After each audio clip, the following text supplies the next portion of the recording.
Hey, you guys, I hope you're all doing well. Today, I want to talk about something that's a little bit sensitive and that resonates a lot with me. But I want to first preface this video with saying that there is a lot of maturity in realizing that just because you feel a certain way does not make it a fact.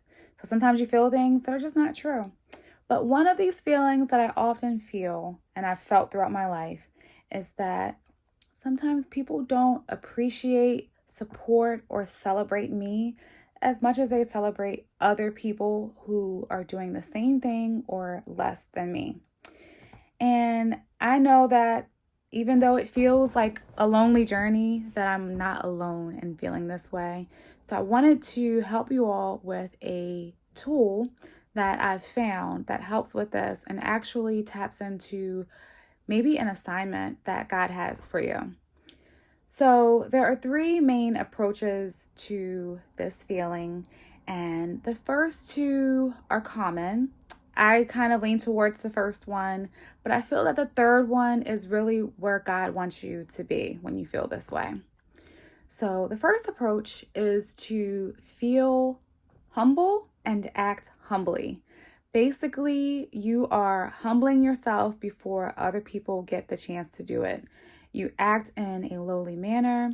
You do things inconspicuously as to not draw attention to you, but rather draw attention away from your achievements, as to not provoke jealousy or avoid that painful feeling of having someone try to put you back in your place, or rather the place that they believe you belong in. And some people also do this in fear of what is commonly popularly known recently as the evil eye. So basically, people having access to view your life and then using that to tear you down or sabotage you in some way. So a lot of people hide from that. They hide the good things in their lives because they don't want to be sabotaged. And the second approach is to actually feel pride and act pridefully. So you realize that you're not going to get the appreciation or celebration from others, and you resolve to give those things to yourself. So you boast, toot your own horn without any concern for who it might offend or trigger. And while the people closest to you may feel pressured to celebrate or support you because you are tooting your own horn in such a public way, and they might feel that it's expected of them, it may not be genuine.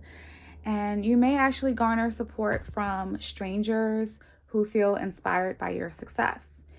Now, I personally have always leaned towards that first approach of just humbling myself because I've had a lot of traumatic experiences where people either tore me down because they were jealous or they just simply didn't like me. And that happens. So, in order to avoid that pain, I kind of just stayed small, inconspicuous.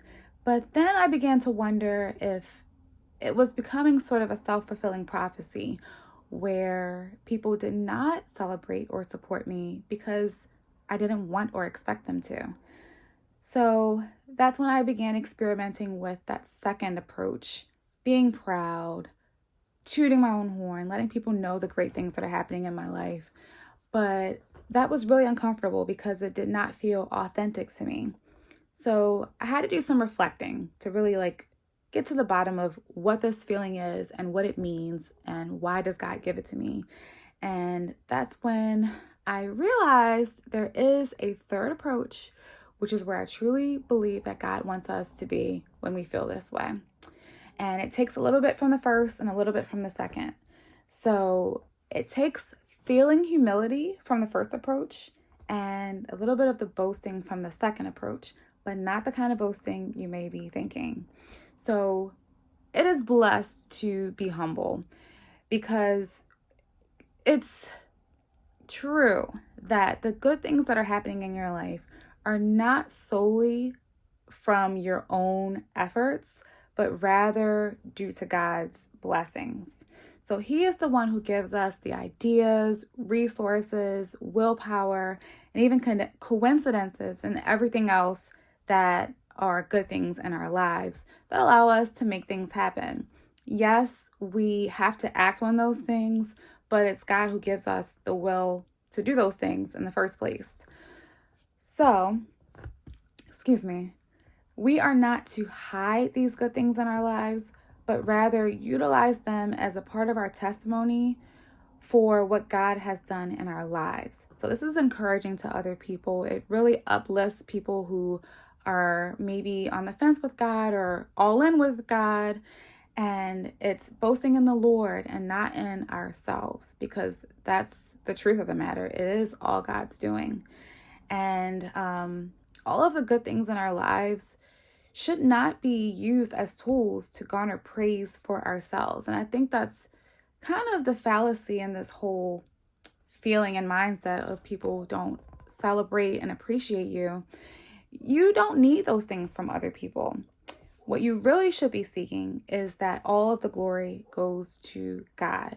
And it can be a really slippery slope when you're doing things that are pleasing and praiseworthy to men, but you're in a place where you're completely rejected by God. None of us want to be in that boat. So I hope this was encouraging, and I hope that it gave you another tool for navigating life. Please leave me a comment. Let me know if any of this resonates with you. I know I'm not alone in this, and I just want to create community and build support for other people who may be feeling the same way. And I will see y'all in the next video.